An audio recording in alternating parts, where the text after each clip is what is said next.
How pumped am I here today, my friends?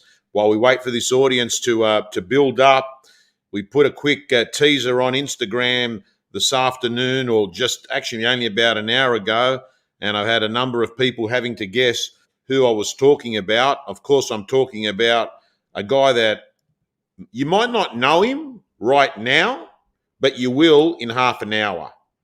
And in addition to that, you're then going to remember him for the next 10, 20, 30 years of real estate, because I'm putting it out there. This guy's good. He's the real deal, real deal.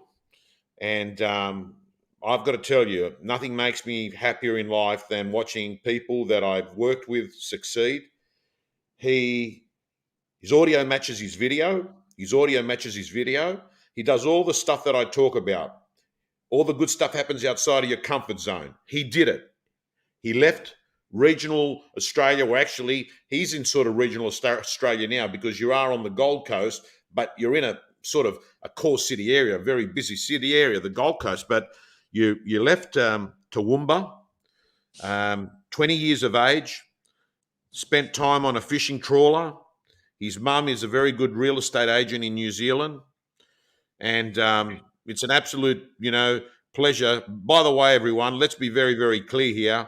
He's a guy, I've got to say to you, my friends, hi to everyone that's come on, by the way. Hey, Leonidas. Hi to everyone that's on. Brad, good to see you, mate. So firstly, welcome, Hanan. How you going? Thanks, Tommy. Good, mate. Really good. How are you? I'm good. I'm good. I'm good. I'm actually not great. I'm actually, it's one of the shitter periods of my health. No, I can't say that either. There's been worse. Trust me on that as well. Yeah, but for those of those that are watching, I'm just having my second crack at COVID. I mean, once wasn't enough for me. I copped it in January, copped it again in February, but this February one's hit me harder. So I'm just conserving as much energy as possible, knowing that it might take a little bit longer. But Hanan, mate, you copped COVID too, but didn't you? Everyone got it on the Gold Coast, didn't they? Yeah, mate, it ripped through the Gold Coast sort of Christmas, New Year period. Absolutely ripped through. Just about everyone caught it in about 4 weeks. Yeah. But, mate, for you, that would have been like a 24-hour thing probably. Yeah, I was pretty good, mate. It didn't really affect me too badly.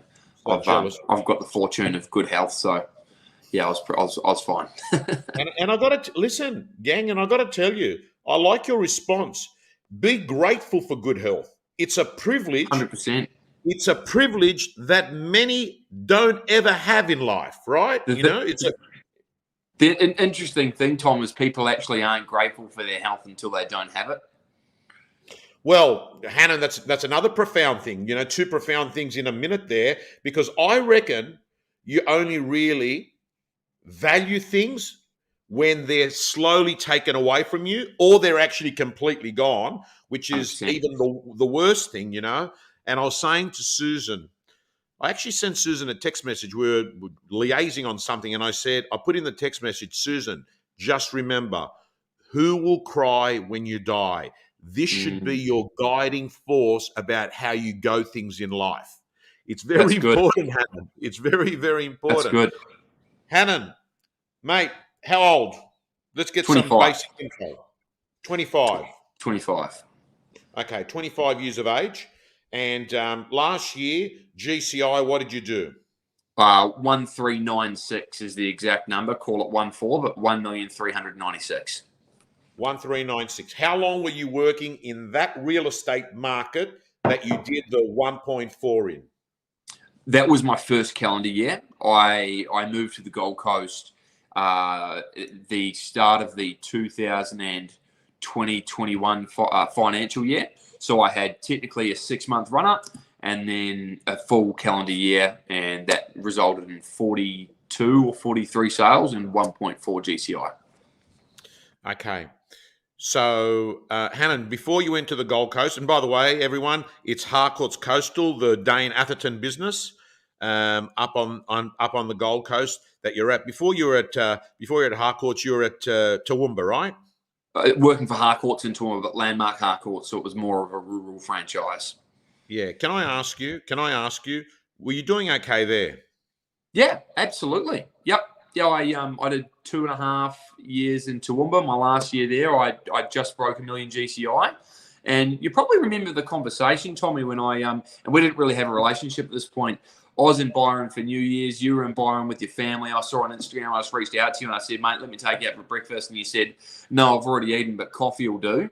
And then we went and had a coffee and had a bit of a chat.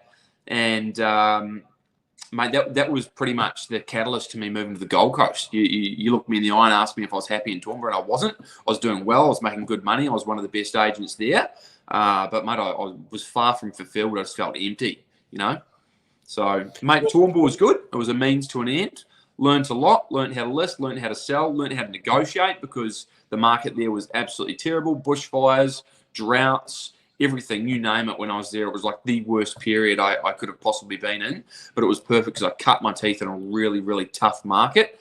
A tough market in terms of very high vendor expectations and little to no buyers. Like, for example, I think on average on my last year there, we were doing about 20 open homes a weekend. I had somewhere weekends where I met no one, not one fucking person, zero. And I'll do open homes all day Saturday, all day Sunday, and not meet one person.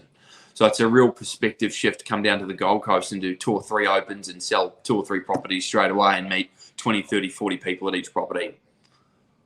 Okay, so everyone, lesson number 1, I think that you should really be working in the marketplace that you see yourself being long-term. Because I don't think there's any point, Hanan, setting up a brand, building up a database, building up emotional equity with people in that marketplace when you may not be there in a year or 2 years. So go to the marketplace sooner rather than later. It takes courage because you've gone into a marketplace where, man, there's heavy hitters in every real estate market, but you were going in a marketplace where you'd worked out your little formula, you worked out this operating pattern, you'd worked out, list them there, vendor manage them, sell them. You're really, really good at chasing expireds, which we're going to come to in a moment because that was a good training ground for you to hit a new market.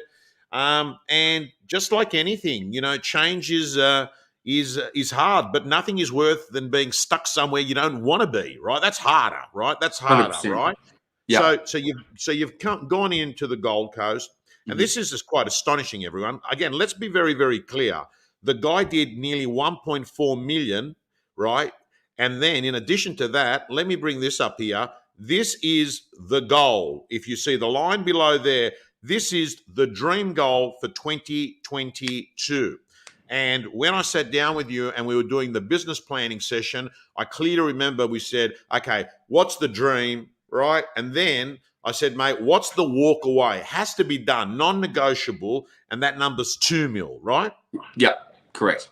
2 mil is like, yeah, go on. And for my first year when I moved here, we did exactly the same thing. The walk away was 800 and the dream was 1.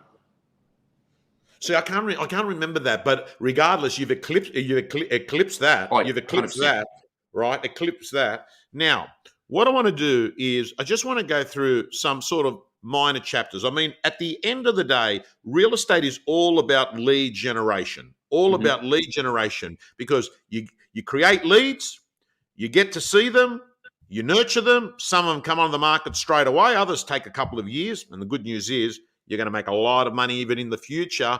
And because there's a heap of people that you're doing work for now, which you're going to get rewarded later, but you've had this incredible ability, and you've had this incredible ability to actually pick up leads very early on in the piece to help you go from 0 to 1.4. I want to ask you, what does lead generation look like for you in your first year there in real estate? What did you do? How did you get yourself up and going?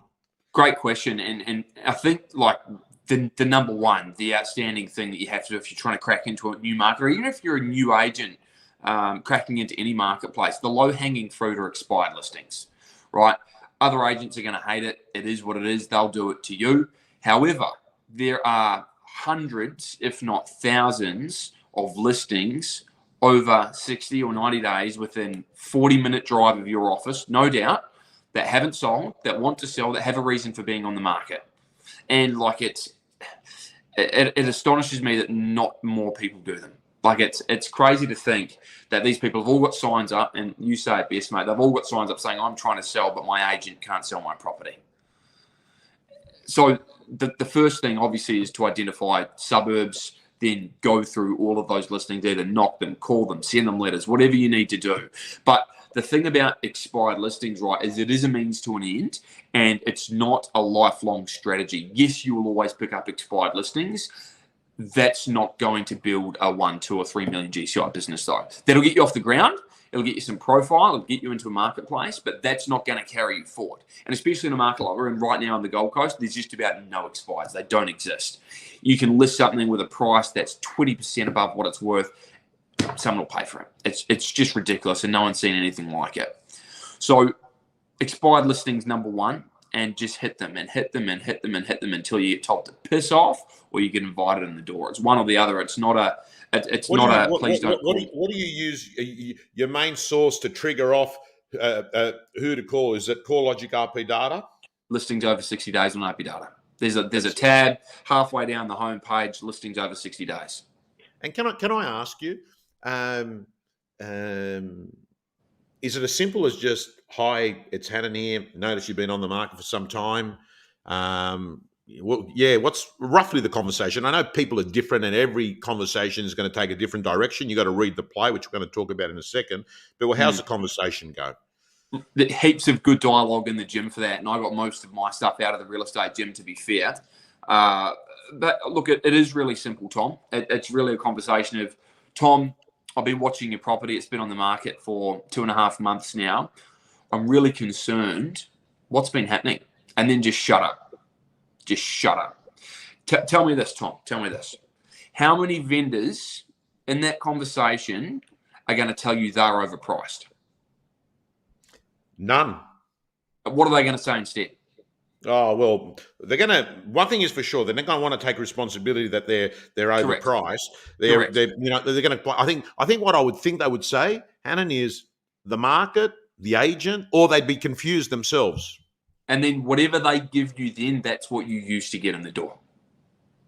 God. Like, it's very, very rare. And there's exceptions to the rule. There's some vendors that say, Hanan, I know I'm overpriced. I really don't care if I sell. That's fine. I mean, you probably don't want that listing. It's as simple as that. But most of them are going to point the finger at the agent, the marketing, they fumbled something, the photos aren't good, whatever it might be. And that needs to be your leverage to get in the door. It's a simple conversation. Moving on to what you're saying about reading the play, it's really just ask the right question, read the play, see what their thoughts are. Obviously, promote the pain point, whatever that might be, whether that's the fact they're disgruntled with the agent, they're turning up late to inspections, the marketing's not right, whatever. Other lead generation methods and things that you did to get cut through there? Well, mate, first thing's expired listings. Once you've got expired listings, the next 2 points are obviously work the open home like a stripper. Like, you've just got to get every piece of information. Phone number, email, address. And I've been probably a little bit hard on that to the point where some people actually turn around and say, I'm not giving you that, and they walk out. That's fine. They're probably sticky beaking anyway. Once you've got that, you can obviously go back through all the callbacks, work out, do these people live in the area? Do you have buyers left over to go to their properties? The next step from there, obviously, direct mail to the street, call the street, invite them to the open home. The thing that I did when I first moved to the Gold Coast, once I got an expired listing, I called the whole suburb, 4,500 homes. There's not 4,500 numbers on RP data, but as many as I could find, and probably 15% of them answered. And the ones that answered, that I had some sort of a conversation with, I set a reminder to call them again. And till today, like in my phone right now, I think I've got 150 reminders of people that I need to call. That's all stuff that I generated probably in my first 3 months of being on the Gold Coast. How do you remember, Hanan, what's your remember to call system look like? How do you do it? My reminders in my iPhone. I don't use a database. Like, we've got Vault in the office and everything's sort of logged through there, but all of my, the things that I need to do, my tasks, I put into my reminders. Okay, so you put in your reminders, so like as a calendar appointment, it comes up on that day. No. So you've got obviously your calendar and you've got your reminders, right? Yes. Oh, yeah. Sorry, the remind on the iPhone. Yeah, correct. Yeah. And your reminders on your iPhone, I'll say, call Tom, 123 Smith Street, spoke to September 13, maybe selling in 2023. Okay. And Okay. then it's just a process of keeping in touch. So I did an appraisal today. This is an interesting story. He had an expired listing that was worth like 500 grand. I wouldn't list that now. Back a year and a half ago when I moved to the Gold Coast. I prospected him.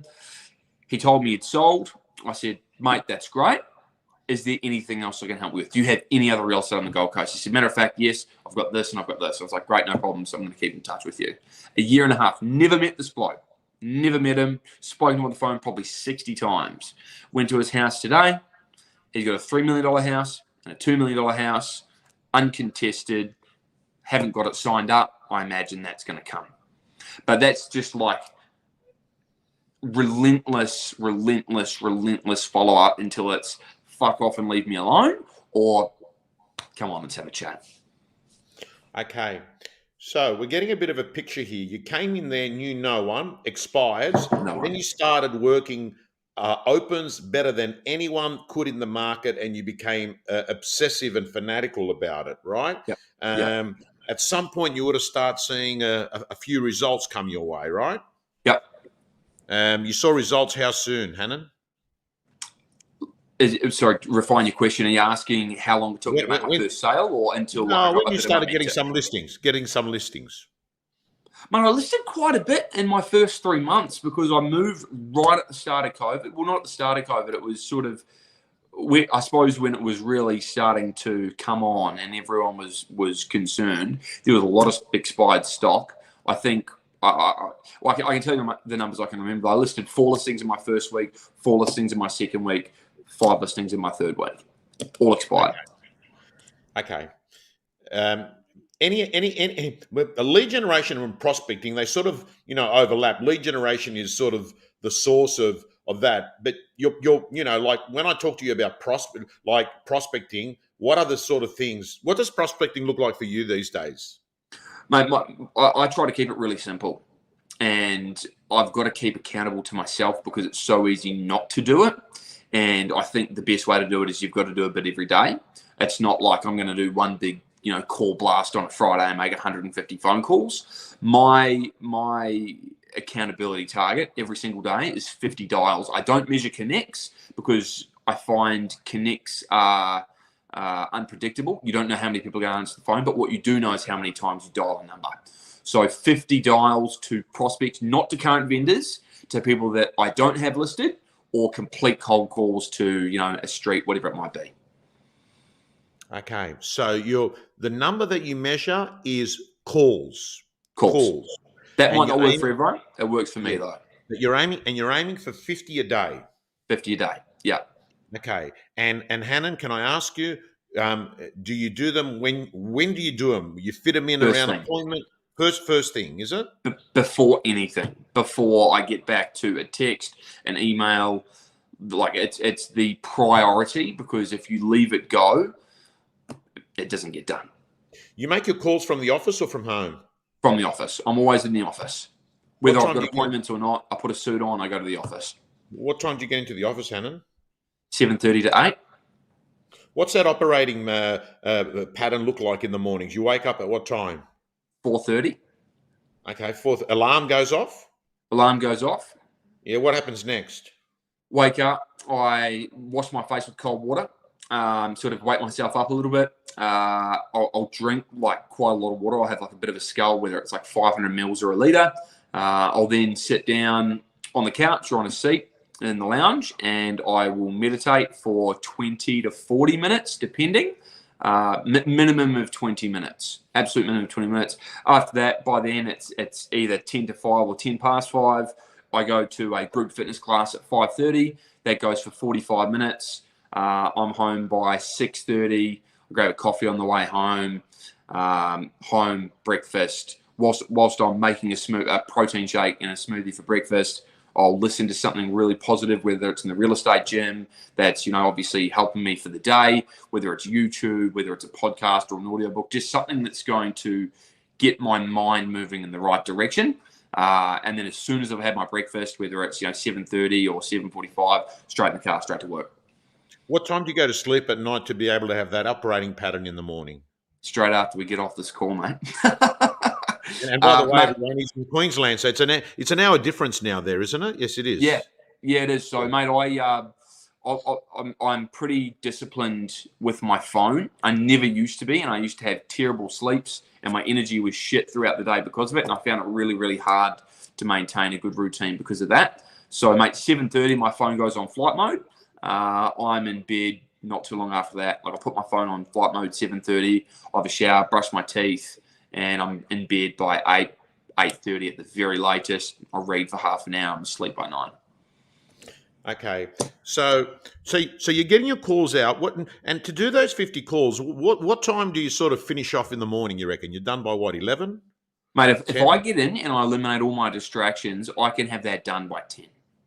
Like it Okay. really doesn't need to take that long. And I think this is one of the faults that I had in my first year of real estate.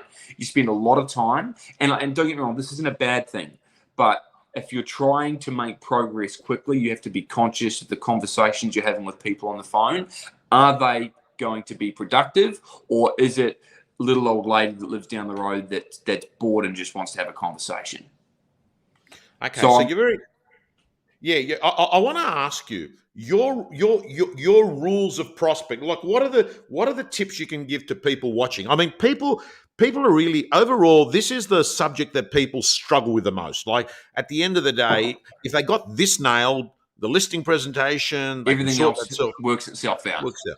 Yeah, I want to touch on what have you learned about prospecting that you can share with everyone? What works, what doesn't work? You know, who to call, what to say. I don't know. Tell her what's the mindset of you and prospecting. Prospecting's easy, fun, and lucrative if you do it consistently every day. If you miss a day, and even if I miss a day, like I'll come in on a Monday because I have Sundays off, and I obviously do my opens on a Saturday, so I have a day and a half off. By the time I get on Monday, I don't want to prospect. Like it's not a part of my realm at all. I don't want to think about it. I don't like the idea of it, but it's the first thing that I do first thing on a Monday morning, because when you break that and when you start doing it and you start to get positive responses and you start to book appointments, you actually start to enjoy it and you start to see the fruits of your labor. But it's really, really hard to get good at prospecting and to want to do lots of it if you're not seeing results. And the way you see results is by consistently, continually doing it every single day on a daily basis. So, mate, for me, it's Yeah. just consistency. The more you do it, the easier it gets. Yeah, and I've got to say, Hanan, a big tip for all the people out there watching. There's this pyramid model, and if you picture a pyramid, at the top of the pyramid is high probability, more qualified. At the Mm. bottom of the pyramid is low qualified, low probability.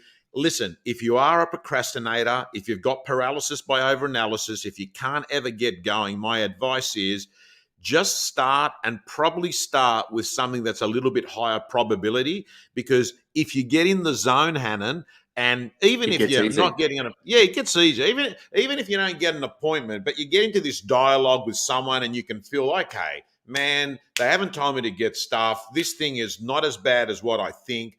And I reckon that if you make 4 calls, you'll make 40 calls, man. I Yep. reckon if you get in the game, you know what I mean? Just got to get on the bus, right? It's just Um, starting. It's just starting. And for me, it's starting first thing. 8 o'clock, 7:45 on the phone.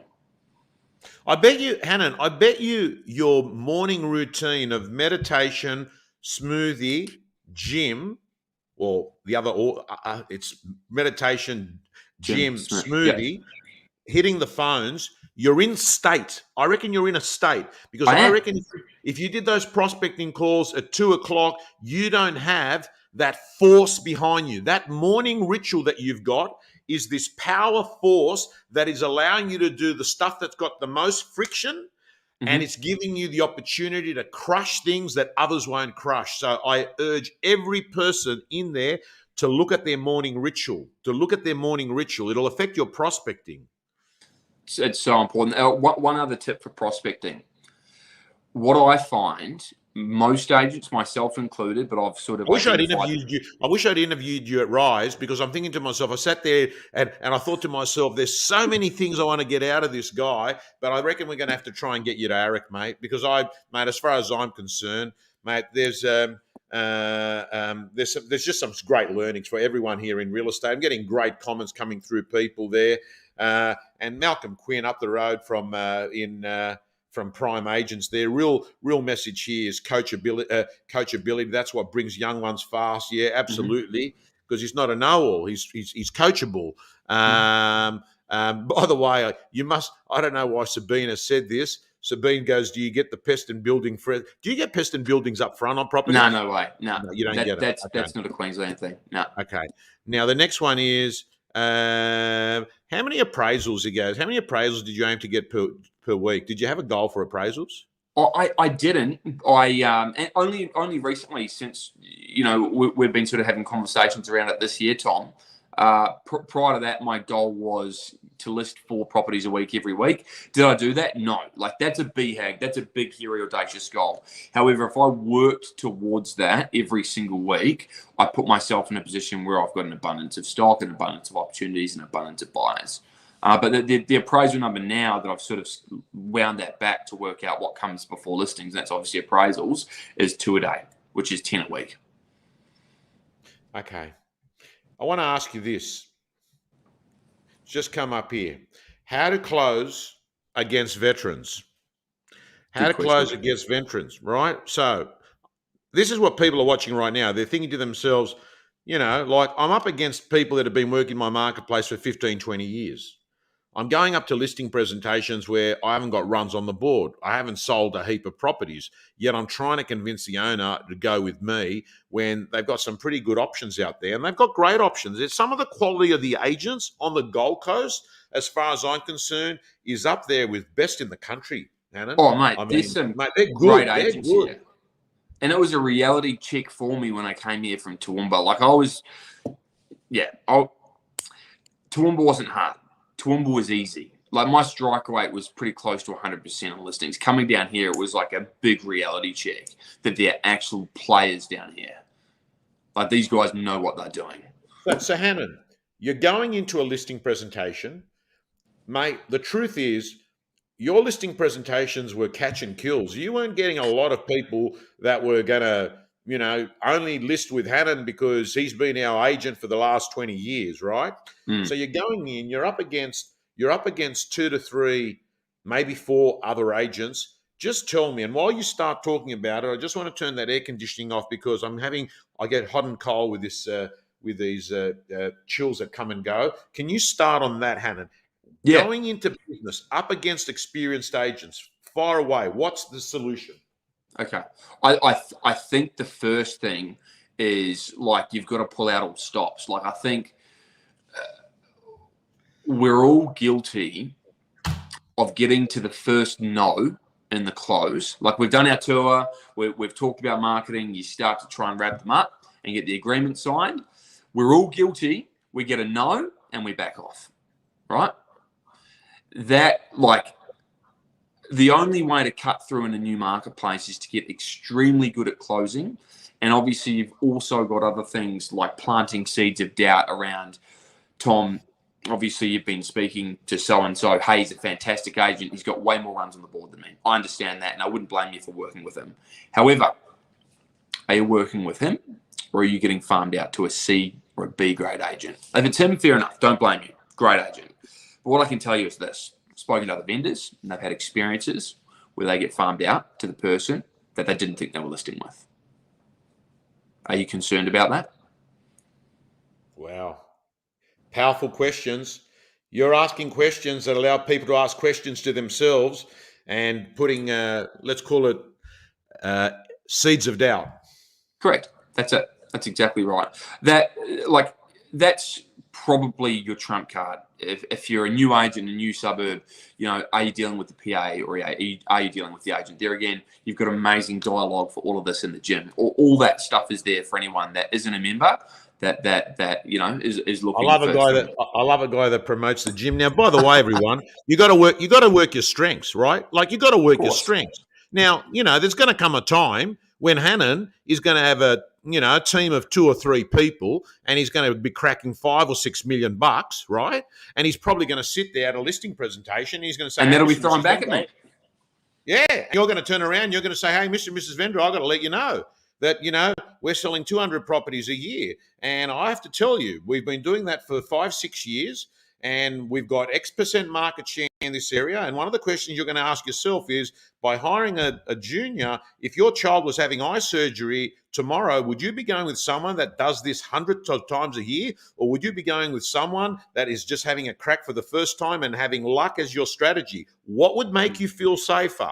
And you've just got to work your own strengths. But I get the impression, Hanan, that one of the reasons that even though you didn't have a track record of years in the area, I reckon the combination of decent product knowledge, because you'd been chasing everything, so you sort of knew what was going on. Yep. You're relentless. The new business energy, right? Mm-hmm. As Malcolm says, this great thing, when you think you're on the top, that's when you're at the most vulnerable. That's why people, take corners, right? You probably didn't have that. And I get it. I think that if you've been doing it for 25 years, mate, in everything that I do, when I first started, I did it a little bit different. I try and do it more efficient now, right? Mm-hmm. I try and do it more efficient. A guy said to me, he goes, Tommy, I remember you used to come and visit every auction property before the day before. He goes, mate, do you remember then? And I said, yeah. And he goes, what's happened? I said, 20 years later, thousands and thousands of bookings that come flying all the time. That's probably what happened. That's what happened. You're in different phases, right? So when you're sitting there, mate, do you close? You have to. I was going to get back to that. I'm glad that you went back there. Like, this is what you've got to realize as a new agent. You're not the only person going in there. You're just not. That's a fact. And if you don't close it when you walk out of there, the chances of you getting in after an experienced agent goes in behind you are slim to none. And that realization, and for me, when I came down here, I didn't have a choice. I walked away from $1 million GCI business. I come down here, my rent doubled, my living expenses doubled. I had a bit of money in the bank, but I didn't really have a choice. I had to make it work. So I had to close. I had to wrap listings up, right? So the perspective shift from, oh, it's okay, they'll come back to me, to no, they're not coming back to you. You close it or likely get kicked out of the property because you push too hard, or you're probably not going to get it anyway. So why not have a red hot crack when you're there? Yeah. A red hot crack. Most people, it's a really interesting statistic. Most salespeople only have 4 closes, right? Yeah. 85% of consumers close on the 6th attempt. Hanan, that's why the guy's good. He understands. Coffee's for closers, as the movie said. I can't remember, Alec Baldwin. Coffee's for closers. Hanan, I've got to share this story about closing, right? Go. So many, about a year and a half ago, a guy rings up, inquires about the real estate gym for about 5 or 10 offices, right? We're having a chit-chat on the phone. And I said, mate, this is how it works, etc. He goes, yeah, okay. At the end of it, he says, mate, leave it with me. I'll come back to you. That was what he said. And listen to what I said. You probably won't. He goes, what? I said, you probably won't. I said, you probably won't. I said, you're just being super nice. I said, listen, I get it. That's how I shrug people off as well. You're being super nice. It just doesn't click. He goes, no, mate. I just want to go onto the website and read up the website. I said, listen, I am the website. I wrote the website. I'm here. I can talk to you. Right, I'm the website. What do you want to know? And all I did was this, Hanan. All I said is, hey, do you understand how the content's delivered? He goes, yeah. Let me just go over it again. Do you understand the frequency? Yeah. Do you understand how my prospector? Yeah. And he said, right. I go, do you understand how the cost is? He goes, yeah, he goes, mate, we got 50 salespeople. I said, okay. So straight away I thought to myself, I've got a talking point here, right? There's your objection. Yeah. I said, you got 50 salespeople. Okay.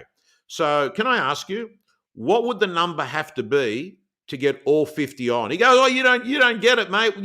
I've got to chip in and this and that. I said, okay, it's $650 a year. You tell me to get 50 people on, what does the number have to be? He gave me a number. I think it was about 20% off. I said, okay. I said, I'm not saying I'm going to do it, but if I did, would you pull out your credit card and we do a deal now? He goes, yeah. I said, done. He goes, that's all I'm joining the gym for. Get the guys to do that at their listing presentations, right? Because I actually think to myself, Hanan, That's, mate, they're not looking for an order taker. I mean, that's a $60,000 a year going selling stuff at Kmart if you're working for some sort of, clothing company, or working for Kit Kat, Cadbury Chocolates, selling to 7-Eleven stores, right? You're a closer. Mate, do you feel awkward when you're asking for the business? Mate, everyone does. Everyone does. But the more you do it, the better you get at it. And the better you get at sitting through your prospects' emotional reactions, which is really interesting. I didn't quite understand that. Grant Cardone's got a fantastic book, and I've listened to it probably 30 times. What's the name of the book? Closer's Survival Guide. The Closer's Survival Guide. The Closer's Survival Guide. And he talks about the fact of you need to develop an ability to sit through your prospects' emotional reactions, smile, and continue forward with the sale.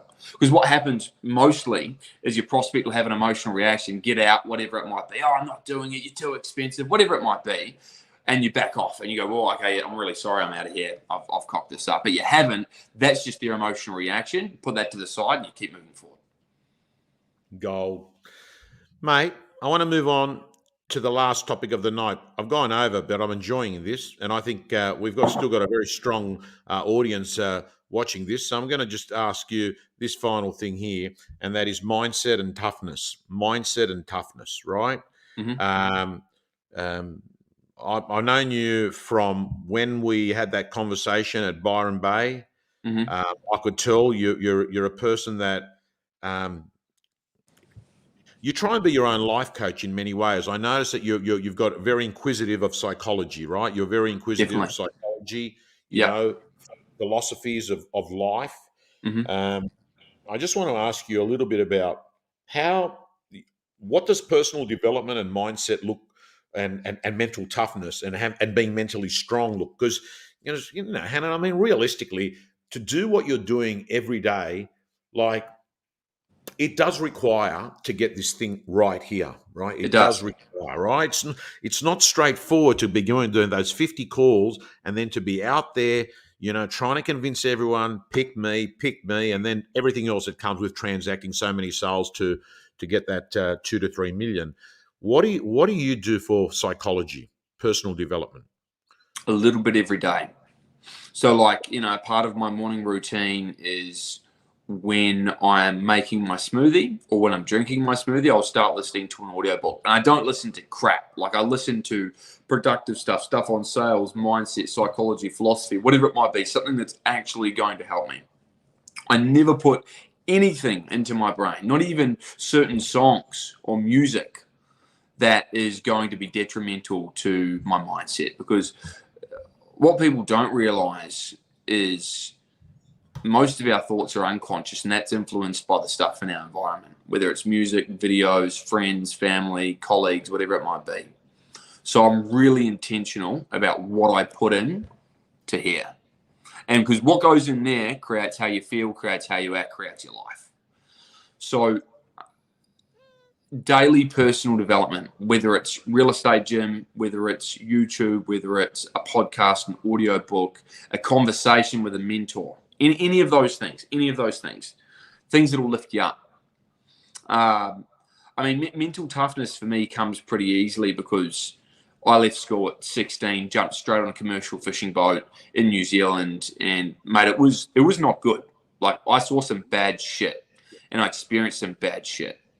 And for my first 2 years, how long would you be on the boat for? How long would you be on a fishing boat for?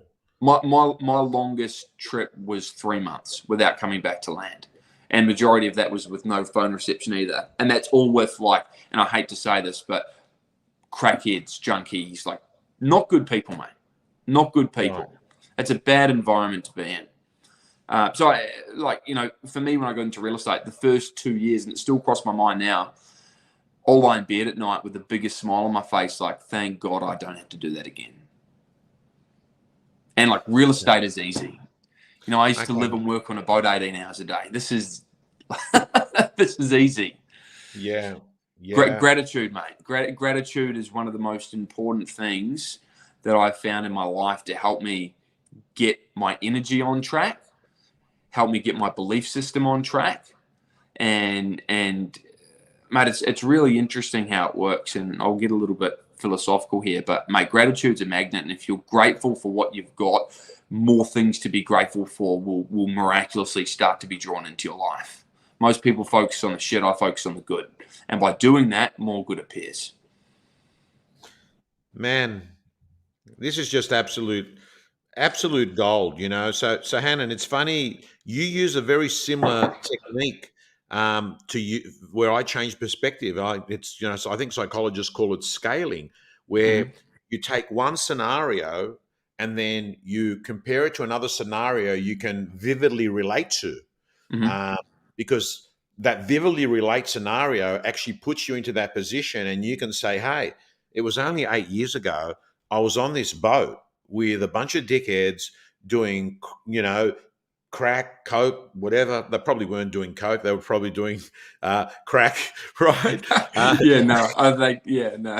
Right. But none of it's good, right? None of it's No. good. And the point is that you're able to sit there and say to yourself, man, I wake up, I meditate, exercise, I make my 50 calls, I'm living in a great part of the world, I'm making incredible money, I'm meeting great people, and that acknowledgement helps you understand, which is what the word gratitude is, that what you've got is actually great. But we forget if you don't revisit these spots often. And for me, listen, yesterday I had to go in because of this damn COVID. I had to go into hospital, and the hospital that I go to is RPA, which is also the RPA Lifehouse, the cancer place. And mate, I got to tell you, I stare through those windows, and I'm not stupid.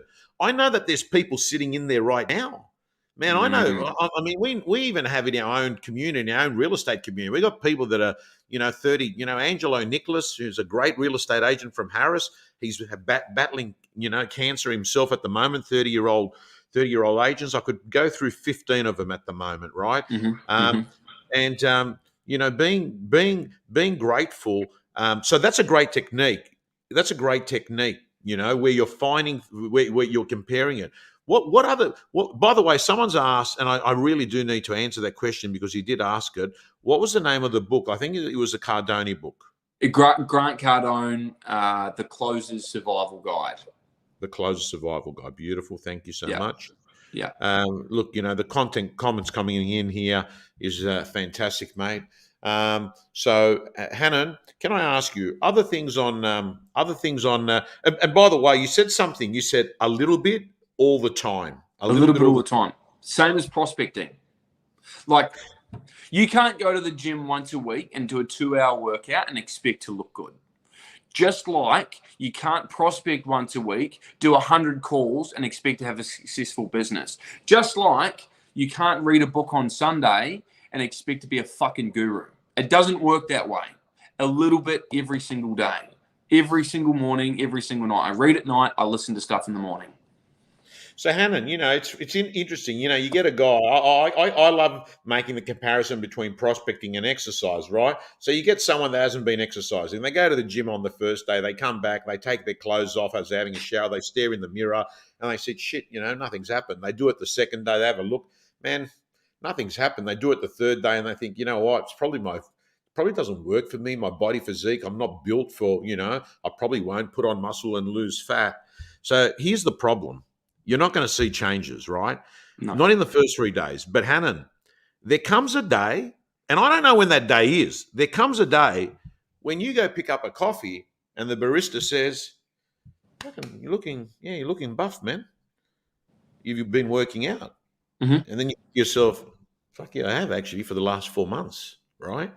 And I think it's the same with prospecting, I think what actually happens, it's gradually, then suddenly, right? Gradually, then suddenly happens, Mm-hmm. Oh, mate, listen, it's absolute gold. Now, Hanan, my final words are to the audience that's joined in today, Facebook, LinkedIn, YouTube that are watching this. A lot of people might watch this on replay. We're going to send it out to we're going to send it out to all 25,000 people.